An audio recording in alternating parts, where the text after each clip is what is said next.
everybody. Now it is time to welcome you to our team call. It is Wednesday, August 28th, the last team call of August. Momentum is crazy, crazy high right now, and I'm really excited about this team call tonight. We had on Adrian Ramos and Kelly Coleman that I did an interview with as a newer diamond mindset. And I got such good feedback that was so helpful for you guys that I wanted to do it again, but with two coaches that are at a very different stage of life and business. Because I think that these two women are incredible powerhouse leaders.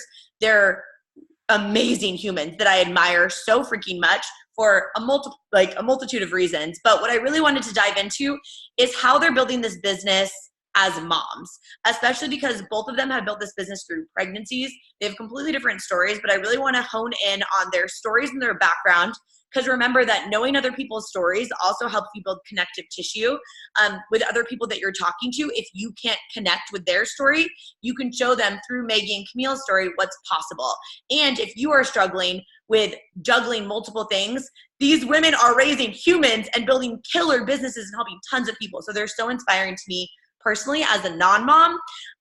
So I want to dive in first and tee them up. I didn't give them any questions. I didn't tell them what I'm going to ask them because I don't like to do that. I like to just keep people sweating and on their feet. So first we're going to start with Maggie. I'm going to make you the big spotlight here. Hi. So what I want you to do real quick is just say kind of who you are, give us a high level overview. I'd love if you could even just take a couple of minutes and explain like how you started this business and maybe even what your personality was a little bit like then to kind of where you're at now in this business. For sure. So everyone can hear me? I'm good? All right. Hi, I'm Maggie Hoffman. I'm so, first of all, honored to be on here and just chat with you all because I take these Wednesday team calls super seriously. It's such a great way just to learn from other people and, like Keisha said, get a new story. Basically, I signed up as a coach in April of 2014, so I've been here for a little over 5 years, and when I started, I was living in Bethel, Alaska. Keisha likes to talk about how I had rationed internet, which I literally did. I would sneak onto I was a teacher at the time. I would be at school watching the recordings of the team calls, hopping on leadership calls saying okay, I really can only be on here for 2 minutes because I have to conserve my internet. Literally, it's that insane. But I still used and did what I could without having any experience in obviously this business. And I feel like a lot of people come into this with the fear of I have no experience. I have no idea what to do. Well, I want to say probably 99.9% of us don't have any experience around anything, even if you've been on a different company or it's just even a different team, it's just so different than anything else. So like I said, I taught for kindergarten for 6 years, and we ended up moving back to Washington about a year into this business, and that's actually when I got pregnant. So I was already doing this business while teaching, then while pregnant, had Harper. I was, kind of to go back, like what Keisha was saying, when I first started this, I was really scared. Keisha, I would talk to Keisha all the time, talk about how I was scared to invite, but I was still doing it, but I was scared, you guys. And that was just my personality. I was such an introvert. I still am. I'm such an introvert. Yes, scared, but I did it anyway, because I just felt from the get-go very passionate about what this business offers and what it did to my life, how I finally found something that actually worked instead of yo-yo dieting or eating lean cuisines. Literally, you guys, I bought lean cuisines and ate them all the time, and I would be starving and wonder why. But anyway, so I found something that worked, and I felt so passionate about that even though I was scared, I wanted to share this with everybody. So I was posting, and I was just showing up consistently, even though I felt like I was so busy. I was getting my master's at the time. So then fast forward a little bit, I will tell you, when you invite and you continue to show up, it does flex that confidence confidence muscle because I don't feel scared anymore at all about doing it. So as the time went on, obviously I just stayed consistent even through like my hills and valleys of my life. I had Harper, and then I lost my mom 6 weeks later. And that was a huge, obviously, hit to just like who I was as a person. And I was dealing with postpartum, also grieving. But I stayed in this business because think about what this community has done for you. And I will tell you, it saved me probably from depression, from turning to something else that wouldn't have been healthy in my life. So I'm still here. I actually have another baby. So I have Harper, who just turned 3, and Bodhi, who turns 1 next month. And I will have to say this last year has been a huge growth for me.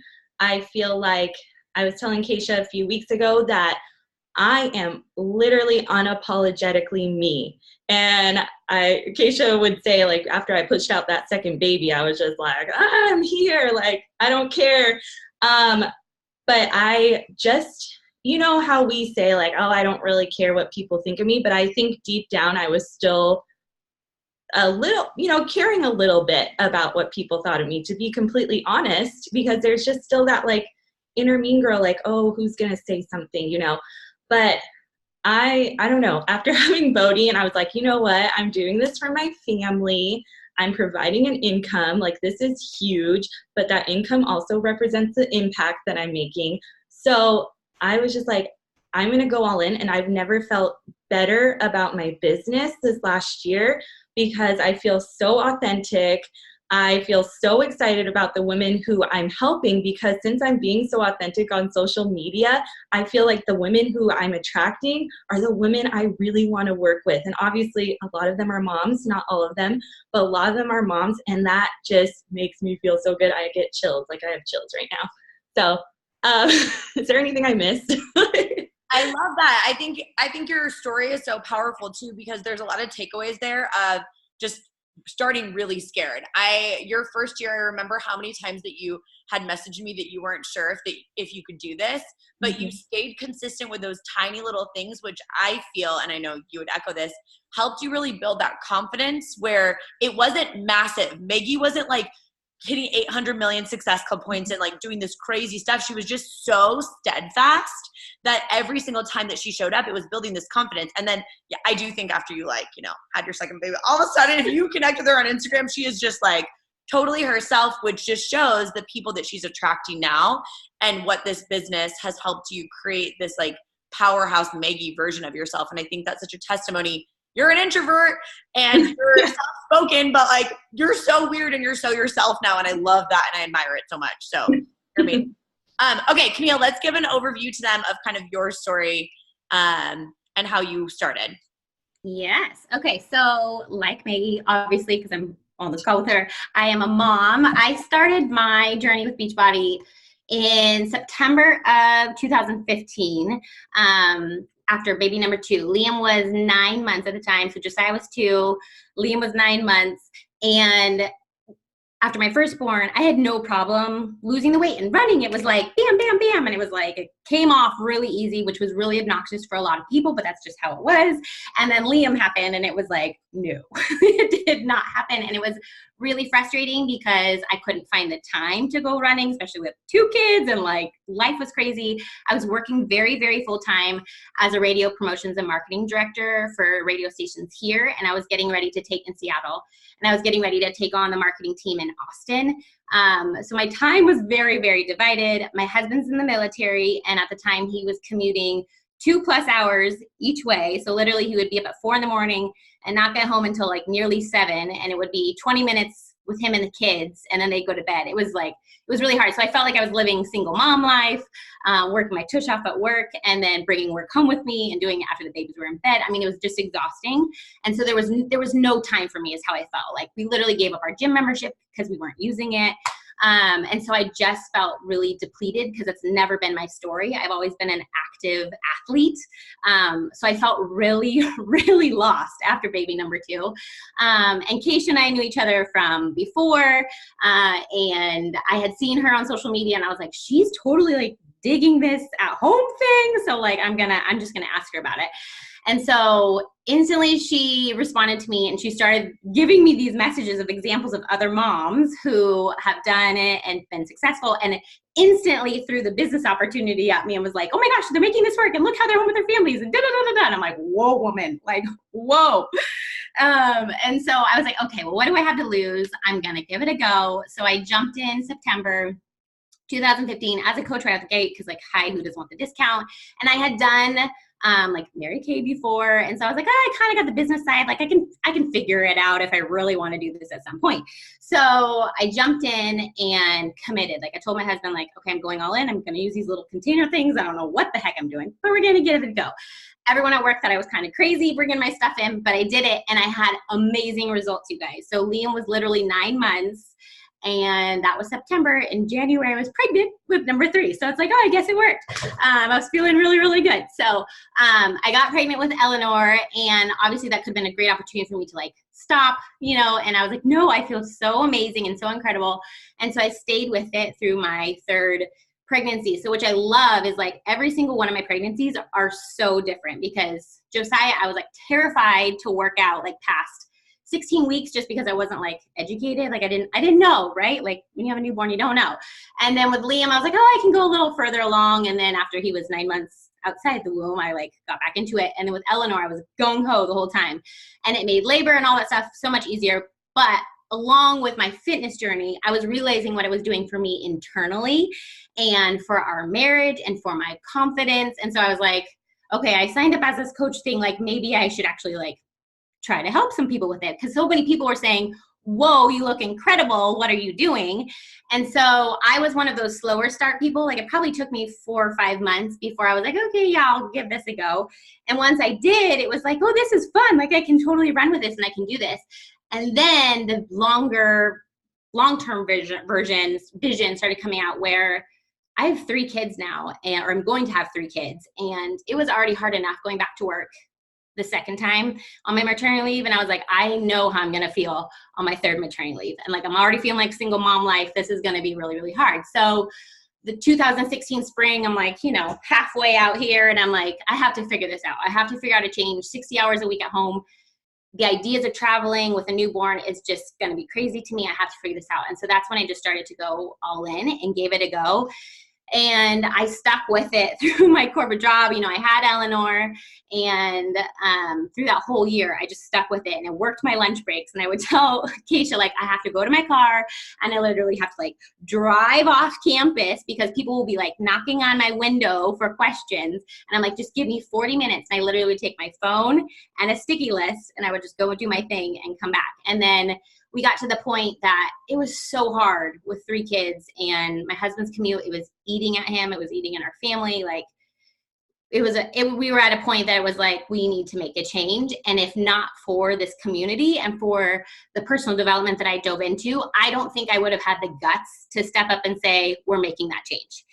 And we did. And so we started looking, and Christmas, a year and a half ago, we made the move. I quit my job. I'm now home with the kiddos, and hubby has a 20-minute commute. We have so much more family time.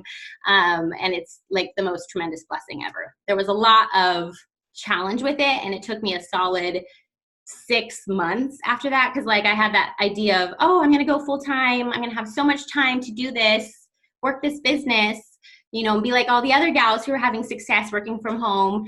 And it was not that way. Like I totally tricked my brain. And it took me going to Summit. You guys go to Summit. It took me going to Summit and New Leaders Conference to realize like, no, I'm in control of it. I'm not doing the work. I've got to step up my game. And I'd say in the last year is where I've really seen that progress because I put more into it. So I definitely had more of a yo-yo coaching experience, but I'm not going anywhere. I love this community so much, and like it's done so much for our family. And yeah, does that answer all your questions? I love it. And I hope all of you that are listening are hearing these stories and understanding like different stories, but Camille's telling you about being a mom of 3, having built this big business through a pregnancy with her husband in the military while working a corporate job, hustling in her car. Maggie starting with an internet rush and going through a crazy pregnancy and then losing her mom and her second baby. Like, they're proof, I think, in their stories that it's possible to make this work and staying true to yourself in the process and understanding that it's not going to be linear, but it's going to go with waves of change in your life. So I would love, I want to talk a little bit more about schedule and kind of some tangible stuff, because Camille, you're a ninja with this, and so are you, Maggie. So Camille, I'd love for you to talk to us about what you did while you were building this business when you were working full time. Like, in particular, what did you do when you went to your car? For the girl that's building this on her lunch break, can you tell her a little bit more about that and how you kept your mind in it while you were doing that? Yeah, absolutely. And what I love about this is, like, there was such that switch when I came home that I was like, oh, it's going to be so different. I can structure my day differently. And I'm like, no, I still have the most success with my business when I stick with the same structure. So it applies in both arenas. But yeah, so I was working very, very full time. I was literally never in my office. We always made jokes of like, let's just turn Camille's office into a storage unit, because I was in meetings all the time. So there was no chance for me to like just dilly-dally and work my business, except for my pump breaks, which we talked about. But anyway, that was a whole nother story. We don't have to go there. So I would have to get my workouts done in the morning. That was just a must. It had to happen before the kids are up. And then before I walked out the door, I made it, or if sometimes I do it the night before, I made it a responsibility of mine to make my list of at least 15 people on a sticky note. Like, cause I knew I couldn't take a lot of stuff, on a sticky note of who I was going to reach out to that day. And then I went to work, did my job, did all my meetings, and then it was lunch break. And I used to work through my lunch break. And it was like, finally this last year, I was like, no, I'm going to take my lunch break. I'm still working, but I'm working my business. So I would literally take my sticky note and my phone and my wallet, if I remembered, and got in the car and would literally drive off site, and I would park somewhere, and I would first check into my challengers. Like, I made a rule with myself, like I would not check into my challenge groups outside that window and right before bed. That was it, because I didn't have time for it. So I check with my challengers, and then go through my list of 15 and knock out those invites. And if I had time, then I would add to my network and do Hey Girls. But it was like, those were my first two priorities. I have a 40-minute block to literally drive somewhere, get it done, scarf some food, and get back. So I mean, having that like focused time block made me so dang efficient and productive, because I was like, this is my window. If I want to be, make this a priority and I want to do something with this, like, this is it. This is when it's going to have to happen. And so that was what I did. And then I'd get home and it would be mom mode. And then hubby would come home for a brief period and we'd have like a smidge of time before you to get in bed before it's early morning again. And then I would do my Hey Girls and my last check-in with challenge groups in the evening. And then if I had time, do something else. But really, I built my business that whole 18 months before I left in a 40-minute time block. That was it. That was it. And if I had time, I would write out my posts, but that was it. You would like, that's the thing that I think so many people get in their head about thinking it's going to take 8 million hours, but it's that consistent productive effort over time. And I'm so grateful that you said that, because I had the same experience when I left the corporate world, where stuff that took me 40 minutes to do all of a sudden took me 2 hours, because I'm like texting my grandma and I don't even have kids. So I'm like, what am I doing? Like, how's this taking me so long? So that is a boss move. I hope you guys hear that. It is possible. Camille built this in 40 minutes on her lunch break in her car, just like shoveled food in her mouth, and she sold challenge packs while she pumped. So there's that. Okay. Don't tell your friends. All right, Maggie, let's talk about your situation. What is working for you now, or what worked? Any little tips that you have about just kind of managing how you're doing this business? Yeah, so like I said, I was a teacher and I was getting my master's at the time I started building this, and I had to do something similar where I basically like chunked times, which I didn't even know what time blocking was back then, 5 years ago, but that's like that's a thing now. So, well, but basically I would do stuff in the morning. So I would figure out what I wanted to do in the morning, but I would figure that out the night before, because in the morning, I'm actually a pretty good morning person, but this was before Energize, and I would, kind of not be with it. So I would definitely have my list of people I wanted to invite the night before, just to have it there ready for me, kind of like similar to what Camille was saying, having that list already on you. So you're not like trying to figure out who to invite, like, oh, who have I been messaging or whatever. I will say, like, I've pretty much, like Camille said, I've pretty much had to like stick to kind of a structure, even though I was teaching, going as a stay-at-home mom, because I had the same mindset. I was like, well, now that I'm a stay-at-home mom, I'm going to just I'm going to have all the time in the world. Well, like 2 tiny humans require a lot of attention. So, yeah, so basically I break it up. So in the mornings, that's actually when I'm doing my following. I'm drinking my Energize, I'm listening to personal development, and so I know I'm about to work out in the morning. And then because I have that list of invites, I usually do that during my nap time hustle, which I know Camille calls it that too. And that's during either Harper or Bodie's nap time. And I can usually get them to both nap at the same time at least once in the day, so that's nice. And then at night, I'm going through like my pictures. I know this is a technique Keisha's talked about before and other coaches have talked about, going through pictures and writing out a list of girls that I'm going to invite for the next day. That's also when I check in with my challenge groups during my nap time hustle too. It's really quick, and I do set a timer. I set a timer of 5 minutes. I'm like, okay, how many check-ins am I going to do in 5 minutes? Just really quick.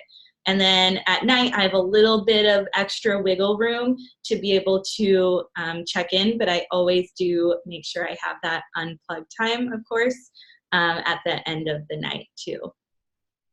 I love that. So how are you mapping out like content? Because I know a lot of coaches, struggle with like, what am I going to post about? Or they feel like they're maybe taking too much time to get the right words out. So what are your tips around that?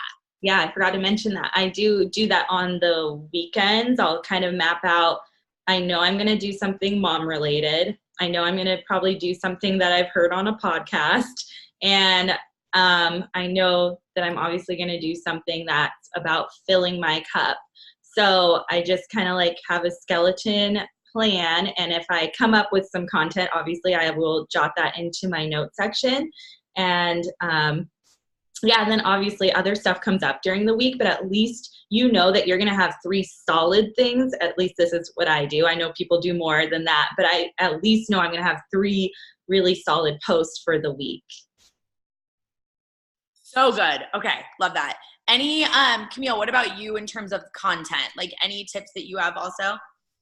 Yeah, I would echo that. I feel like I do best when I have an ongoing list in my notes section of my phone of like, whether it not be a whole laundry list of something I heard on a podcast. I mean, you guys do your personal development. You can get so many posts out of personal development because if you'll have an aha moment, you'll hear something.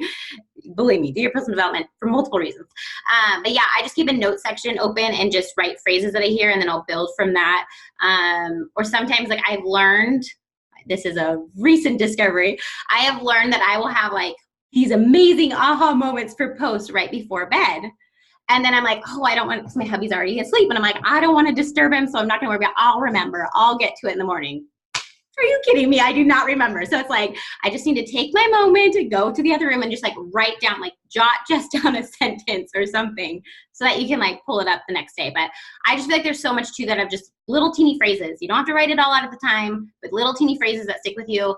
And then start to like collect photos. Because for me, like the most frustrating thing is like, I'll have my post and I'm like, what am I going to post with it? And when you're running around with crazy little children or crazy dog, like getting a picture is really hard. And I actually did a post about that a couple weeks ago. It's like, how do you girls do these perfectly framed pictures? Because it does not happen here. And it was the blurriest real life photo you could have ever imagined. It was like, whatever.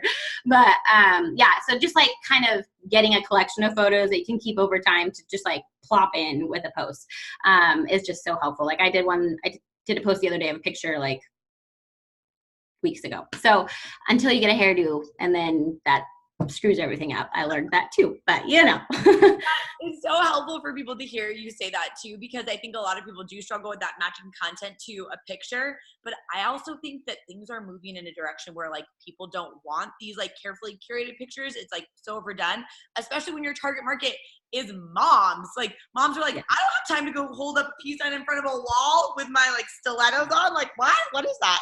So I love the way that you do it. I think you do an amazing job. Okay, Maggie, so I want to talk to you. This is so fun. I love interviewing you guys. I love you guys. Okay, Maggie, I want to talk to you about fear and about being an introvert and kind of how you like got over some of your fear. Because you were like, tell them they don't know. Like some of them don't know how like I don't want to say awkward, but like how painful this business was for you at the beginning, and now you're obsessed with it and you're thriving. So tell them about like the more awkward stages. Yeah, I basically felt like I was not necessarily forcing, because like I said in the beginning, I was super passionate about this, but there was many times that I'm like, this is just not, that old excuse, like, this is just not for my personality. I'm such an introvert. I am very soft-spoken. Like, even as a teacher, I'm just like one of those quiet teachers, and always was so awkward when I'd get like red when my principal would have to observe me, because I'm like, oh my gosh, that's an adult human, not like a tiny human. So what I love about this business, I was just talking to someone about this the other day, is I feel like this is like an introvert's dream, because I feel like I can talk to people when I want to. It's something I can kind of turn off in a way, in a sense. And I don't know, I feel like I can be exactly who I am. It's almost like social media gives you a little bit of if you use it the right way, it can give you like that extra confidence, because it's not like you're directly in front of someone like having to give a presentation. Like, you can just be awkward. I mean, I guess if you really hate what you did, you can delete it, but don't, because that was you. Like, look at my Britney Spears dance today. Like, it was ridiculous, but also great at the same time. So I think just consistently showing up every day, and then eventually with personal development and just showing up, I just fell into my own, and I fell into my own rhythm, especially this last year. Just, I don't know what hit me after becoming a mom of 2. I feel like I've always been me authentically, but just it's kind of like taking it to another level where I'm just like, I want to help all the people, but I also want to stay exactly true to who I am. So it's great to look at other people and be like, wow, I see what she's doing. Like, you know how we talk, I think Keisha said this on the call last week. It was just about how not putting up your blinders completely, because you want to see that this is all possible, but do it in your own way, right? Because people will feel you through the screen. They'll feel you through your Instagram post if that is actually you or not. So good. And can you talk about a little bit of the seasons in your business, of how you've kind of managed through seasons, like changing your goals? Because sometimes people are in the season where they're like, I want to do all the things, and then they kind of do that like perfectionist thing where they feel like if they don't do it perfect, then they can't do it at all. Can you talk a little bit about your take on that? Because I know that's been huge for you. Yeah, so I'm Maggie Hoffman, and I'm a recovering perfectionist. So I just had to say that, because I really am. I read Brené Brown, and she changed my life. But yeah, because that used to be another fear thing that held me back. I was like, well, I have to wait till I'm like perfect, or this is gonna like be a perfect post or whatever. But I just quickly, you're gonna have to get over that, because that business is not about that business. So definitely just showing up as who you are. But with the different seasons, I literally was thinking about this like yesterday. I was thinking that there's like 3 kind of ways to run your business. And there's like the maintenance mode, where you're just, if you're in a, like when I was grieving, like I was definitely in maintenance mode. I had a 6-week-old. I just lost my mom unexpectedly. So I felt like my business, I was still showing up on social media. I was still showing up in my groups, but I was definitely like in a maintenance mode. And then I want to say there's just like, regular business building, I guess. You're doing the actions, you're showing up, you're coming on team calls, like you're building the business. And then the third one is like when you kick it up a notch and you're like in hustle mode. And I feel like in maintenance mode and hustle mode, you can stay in those areas for like shorter spurts of time, right? Because if you stay in maintenance mode too long, then your business is going to start to fail pretty much. If you stay in hustle mode too long, you're going to burn out eventually, right? So you want to get that happy medium where it's okay to be in hustle mode for a season. It's okay to be in maintenance mode for a season, but just remember that like foundation where you can build a business and where that like foundation is for you. So I will say like, yeah, there's different times in my life that I've had to change how I was running my business.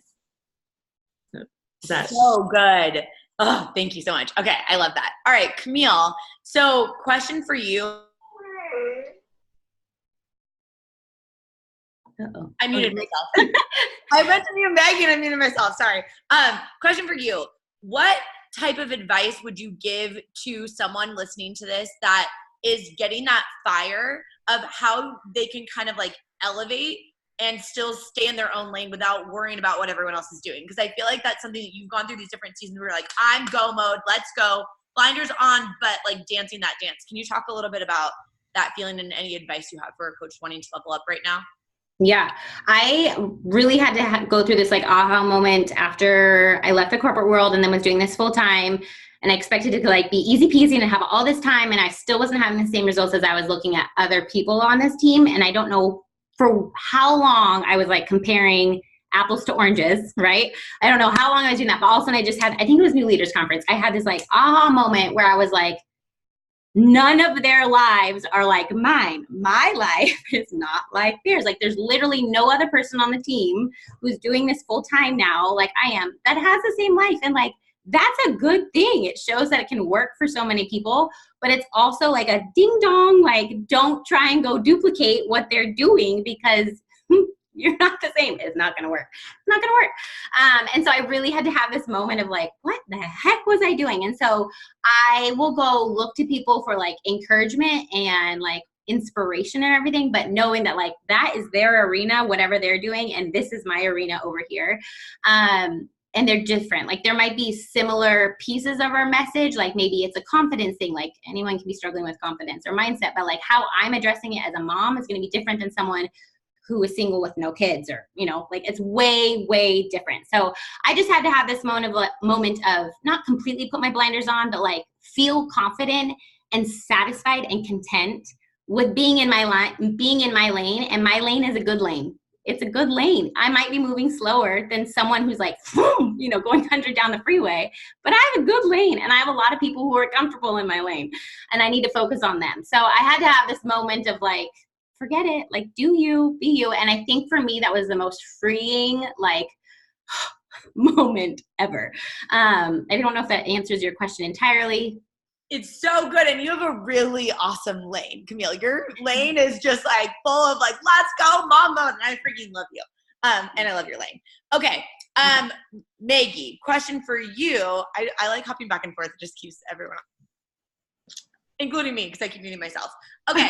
Maggie, how are you handling if there are family or friends or random people on social media that maybe don't get you or have ever like made comments about your business and what you're doing? How are you handling any negativity or misunderstandings or confused supporters, as Trent Sheldon would say? I like that a lot. Yeah, so I basically blessed and released. That was like like I said in the beginning, that was one of my biggest fears. And the more I kept doing it, I actually just, people would say no to me. Obviously you get no's, right? Like I've been doing this for over 5 years and I've had plenty of no's in this business and a lot of not right nows. But if people don't get it, like I've had family that legit don't get what I'm doing still, you guys, and I've been doing this for 5.5 years. Like my brother the other day asked me like, oh, are you still jumping around doing the fitness thing? Like, like you're only 10 years older than me. Like, come on, I've been talking about this forever. And I legit had to tell him like, this is like really important to me. I had to, and you know what? And that's okay to do with the people. And actually it should be necessary to do with the people that you love and that are supposed to be supporting you, to have those harder conversations. And even though they make you uncomfortable, I'm a 9 on the Enneagram, so I really don't like those uncomfortable, sweaty situations. I just want everything to be like peace and harmony. So I just literally had to tell him that this was super important to me and that how big it is, because maybe I just haven't, that's my bad. I haven't communicated that to him. And I don't take what he says as a dig at me or anything. I just take it as he doesn't understand, or he doesn't understand yet, because I'm going to be around here for a long time. So just anyone that, doesn't understand, just take it as they don't understand yet and just keep showing up, and you can either help them understand or bless and release. Oh, that's good. And I love your ownership of that. Like, I hope everyone really heard that she's like, oh, that's on me. I'll educate him. And if not, bless and release. Like, oh my gosh, how freeing is that? Okay, I love it.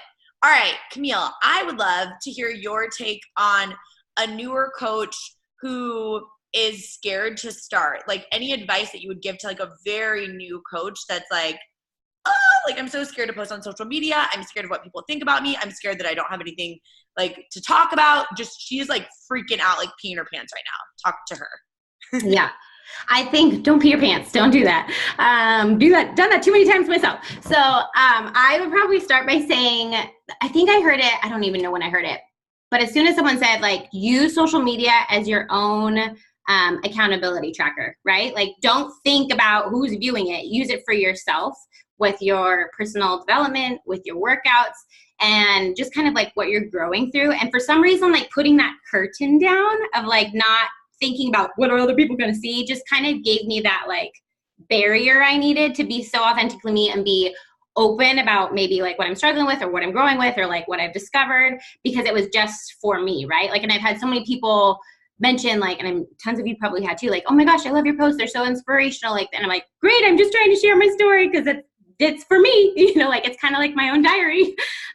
And so that's kind of what I started to tell my new coaches who are like, I really want to do this. Like I have some new coaches who have had amazing results and are so good with nutrition and everything. And I'm like, you are so much better at nutrition than I am. Like, please be sharing this, because there are so many people that could be using what you have because they're all working the same crazy hours you are. Like, please share this, but they're scared. And I'm like, use it for your own, like use it almost as like your own diary, your own guidebook of what you're going through. And there's, for some reason, there's just something about like putting that curtain down. There's no one out there. There's no audience. They're not there. Just use it for yourself. And once you get into a rhythm of that, it just becomes consistent action over time, and it builds that confidence muscle. And then all of a sudden you're getting people that are liking it over time. And then those are the people that you start talking to. So it's like step one, do it for you.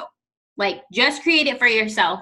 Then when you start to build that consistency and confidence, that's when the rest of it comes. But like, you have to just start. And if it helps to just put down that like curtain and not feel like you have to be a 6-figure earner having 80 success points on the board right out the gate, like put that down. Like, don't shoot yourself in the foot before you even begin. Like, just do it for yourself first. So that's what I've been trying to tell my new coaches.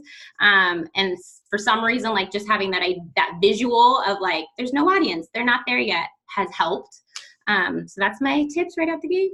So, like, is anyone wanting to do a backflip in the street from these two? I'm like, oh, let's go. Okay, so good. All right, Maggie, I want to ask you about kind of like the feeling of leveling up in your business, right? When you've kind of identified that you want to go to the next level. So maybe this is to the coach that's been here for a little while that feels like she's doing all the things, but like, and she wants to level up, but she doesn't know if it's going to work out. Can you talk to her about how you felt in those stages in your business? Mm-hmm. And maybe anything that you've done to kind of like help with your mindset or activities, that type of stuff. Yeah. So I remember I was fully coming out of my maintenance mode after having Harper and dealing with my mom passing away. And I went to Summit 2017. And I remember thinking back right now, that was the year I showed up for myself. Obviously, I was helping other people, but I was like, I need to get back in this. I need to, you know, I'm kind of going back to my foundation, because I felt like, not that I like let my business fall. Like you're always further along than day one. So just remember that. Like, you're never back to square one. You have more knowledge than you did on day one. So you're never, ever back there, right? So I knew like I just needed to pick it up. And I proved to myself that that year between Summit 2017 and 2018, that's like the first year I became a Success Club. I forget when you do it for a year. But I was like, bam, like I'm back. I felt like that whole year I was like getting more confidence into this. Then after Summit of 2018, that's when I drew a line in the sand and I was like, I'm stepping it up now. Like, I've been around here. I know what to do. I feel good about my own, physical transformation. And then I like got pregnant with Bodhi, but I still felt really good. Like, my confidence was still up. And just because I was doing like those daily habits. And one thing, because it is a decision when you want to level up. It's literally a decision to do that. It's not like, oh, is this the right time? It's never going to be the right time. You're always going to be stinking busy. Like, there's never going to be a not busy time where this is going to be the time. So I literally made a decision. This is when and where I want to level up in my business. I wrote down my goals. I communicated them to my awesome coach and to people that I trusted and felt like could hold me accountable in this business. I communicated it to my husband, and I just stepped up my game, I guess. And I just kind of started showing up bigger and better. And my mindset behind it, so I wasn't scared about it. It's like, you're either going, now I don't know what I did my post about, but I just did a post kind of about this mentality, but it was like, either way, like, if you succeed, you're going to grow. And if you fail, you're going to grow. Like, you're always going to be better, no matter what happens. So it's like, you might as well just take the chance, draw a line in the sand, and just show up for yourself. Because I actually set a goal that I missed probably twice before I hit it. I actually hit it. So but that didn't stop me. Like, I actually wasn't upset when I missed it, or I feel like I missed the mark, because I actually missed it. And I was like, dang, that stinks. Like, the date that I wanted it, I missed it. But then guess what? I hit it 2 weeks later. And was I upset? No, I was freaking stoked, because I put in the work and I felt good about it, because I didn't feel like, since I made that conscious decision, I wasn't doing it because someone else told me to. I did it because I wanted to, and I thought my team truly deserved it. Oh, I love that you also started that with the fact that you had some conversations with people that are important to you. Because how often do we hear that from in the game? Yeah, skin in the game. Get that skin in the game. So often people are like, oh, blah, blah, blah doesn't support me. And it always goes back to like, okay, well, tell me about that conversation you've had with them. Oh, you haven't? Well, okay. Well, of course they don't support you. They don't get it. I love that. Great advice, Maggie. Camille, I kind of want to just ask you your 2 cents on that exact same topic of like, how is it that you motivate yourself when you're in that season? Like she was kind of just describing, to like level up, and what are some things that you have to share that would be helpful? Yeah, I think so. Keisha and I have had this conversation recently too. Like, I'm an Enneagram 2 over here, wing 3. And so much of my why, so my long-term vision, I'll just give it to you because this will help. My long-term vision, there we go. Anyway, so my hubby is out of the military in 10 years, and he has given up a lot for our family. Over time, we've had a lot happen, a lot of drama and anything. But so my goal in 10 years is that when he's done, he can go do whatever he wants to do without any kind of financial stressor. So like, that means I got to show up, and I got to show up now to get us there. So like, that's some big goals, and it can terrify the crap out of me. So as an Enneagram 2, I'm like all about people and wanting to like, all my goals are driven around what people need and how I can serve people. And what I realized recently was when I'm not having those conversations or updates with my people regularly, I can build resentment, because then I feel like they're not grateful for what I'm doing or appreciating like the effort and the work I'm putting into it. But it's like these conversations that are just going around in my head. So there's a 2-part step that I feel like you have to do. Like, one, you have to have regular updates with these people, especially if you are a people person and your goals are driven around serving them. Like, you have to keep them updated on where you're at, where your heart is, where you're tracking, how you're doing on your goals. But also the conversation has to be up here, because there will be things that I'm telling myself about how they're feeling about what I'm doing that is completely not true. Like, I'll be thinking, oh, hubby doesn't want me working on this right now. He wants me more focused. He's like, no, I never thought that. Like, go do your thing. We're just playing in the backyard, kind of thing. But I'm like building these conversations up in my head because I'm so concerned about what other people are thinking. So Enneagram 2s, something you got to work on up here. So that all being said, I realize that my why is so service oriented, like around the people that I love. And it's so far out that I'm having to figure out how to make smaller check marks along the way, because I can easily just say like, oh, not today. I'm tired. I don't have time. The kids are driving me nuts. My dog just chewed up my couch. My dog just chewed up my chair. Like, I don't have time today. I can easily psych myself out and say, call it, And so I have to give myself smaller checkpoints. Otherwise, I'm not going to get to that long-term vision. It won't happen. So I would say, like, have those conversations regularly in your brain with your people, like not just one time and tell them what your goal is, but like consistently check in with them, check in with your brain, and then make smaller checkpoints. A lot of checkpoints, I guess, like make an Outlook calendar. I don't know, a lot of checkpoints with a lot of people, including yourself. You're like my big sister that I admire so much, but like that conversation and talking Enneagram, like you're just like speaking to my heart. Oh, that was so good. Okay, I love it. All right, last thing I want to ask both of you guys, I'll hop to Maggie first, is just any pieces of advice that you want to give as a tenured coach. You've obviously seen a lot of success in this business in terms of who you are as a human, how it's impacted your family, whose lives you've changed. Obviously, you built a 6-figure business with this.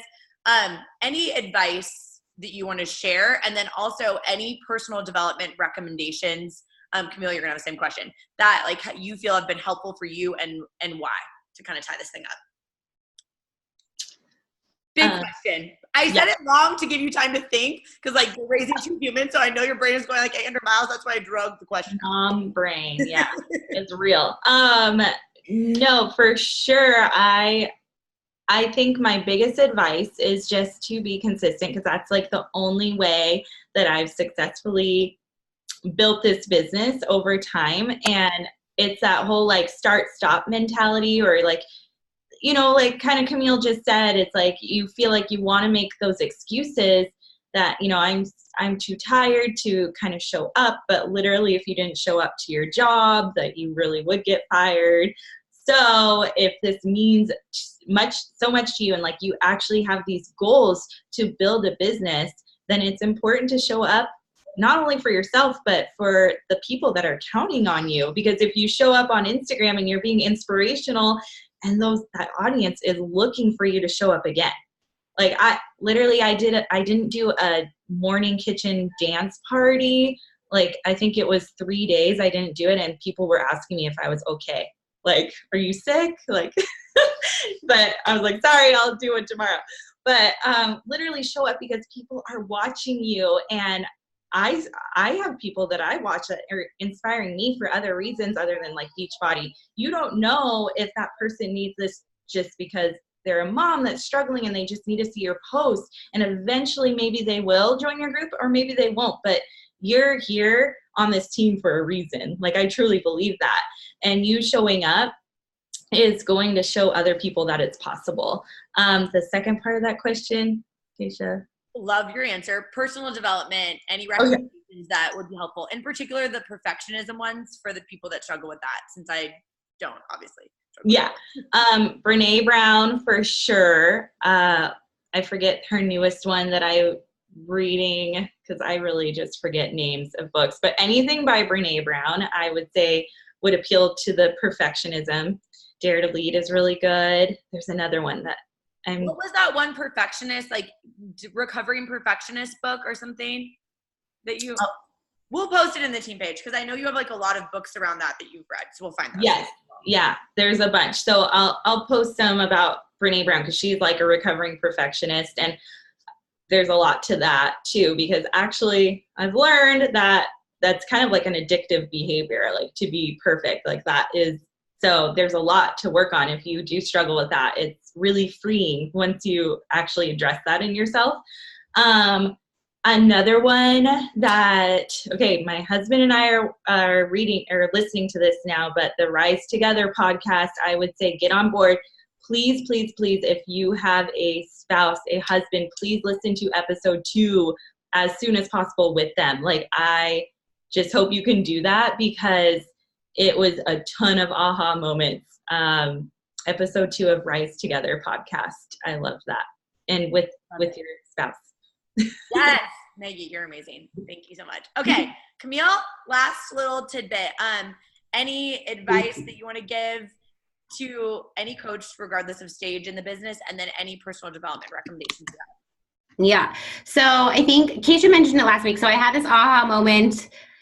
Last week, I was literally at my kids' taekwondo practice by myself. I never get to take Josiah to taekwondo by himself. I always have the 2 rugrats running around and like trying to keep them off the mats, and it's craziness. So hubby had them last week, which allowed me to like really work. And I just had this moment of like feeling so grateful to actually like sit down and get like focus work done while my kid was doing his thing on the mat. And then it hit me like a ton of bricks, you guys. Like I worked my tushy off for a job that I loved. Like I literally had visions of like climbing the ladder, loved my job. But I literally would work my tushy off day in and day out. I would be sending proposals that were from scratch to finish at 11 o'clock at night, 1 o'clock in the morning. Like literally after I quit my job, I was still sending emails to the radio station like 3 months later with like, oh, and remember to do this, remember to like, I worked my, you know what, off. And I just had this like, I told Keisha, I was like, I had this like Rachel Hollis moment of like, why am I willing to work and serve others so dang much, but then not willing to work and serve for my own dreams? Like I've got big goals. I told you what I'm going for in like 10 years. Like I've got big goals. And if I'm not willing to like show up even when I'm tired or even when it's like late at night, what? Like that makes no sense. It literally like blew my mind of like, why are we willing to give all we've got in the corporate world or for people who might not even say thank you for the work that you did off the clock and you're not willing to show up for your own dang dreams? Like it literally shook me to my core and was like, woo, okay. So that isn't something that has sat with me. Another thing that I really took actually from Sina was I always feel completely motivated and encouraged every time we go to like summit, new leaders conference, like you're just jazzed, right? Anytime you leave any kind of leadership or mentorship event, conference, whatever, I just have this like high feeling. And it's like, but then a month in, 6 weeks in, it starts to deplete. And Sina had this great idea. He's like, why don't you record a video to yourself of after how you feel after those events, of like your own little vision casting of like pump yourself back up. And I was like, that sounds so cheesy, but it's the most brilliant idea I've ever heard, because why not continue that feeling? So like keep a video of yourself, and when you need a little pump up, like watch your 60-second video. It might be weird, but it works. So those are my 2 tips. And then as far as personal development goes, I'm gonna get the title wrong, but something your inner mean girl. What's the first? Not dissing your inner mean girl. Something. Mastering your mean girl, Melissa Ambrosi or something. However you say her last name. That one I really liked. It really resonated with me. One that I really loved that kind of helped kick me into gear when I first left corporate world was Finish by Jon Acuff. I really like that one. It just kind of was like, duh. And it's a quick read, and he reads it on Audible and does a really good job, so I recommend that one. And then I just read Mel Robbins' Take Control of Your Life. Is that Take Back Control of Your Life? I think something, that one really was a good one. It's an Audible like exclusive one. It's like an interview series of people who are experiencing. I thought that was really, really fascinating. Those are ones that I would use as kind of like a kick in the bum personal development. Like, oh, and then the 5-second rule. I love that one too. It's just kind of, and I still use that darn 5-second rule when I need to get up in the morning and get to work. So those are the recommendations I have. Yes. Got you, Camille. Woo! Hi. I love you. Is like, oh, I heard someone say my name. Did I do something cool?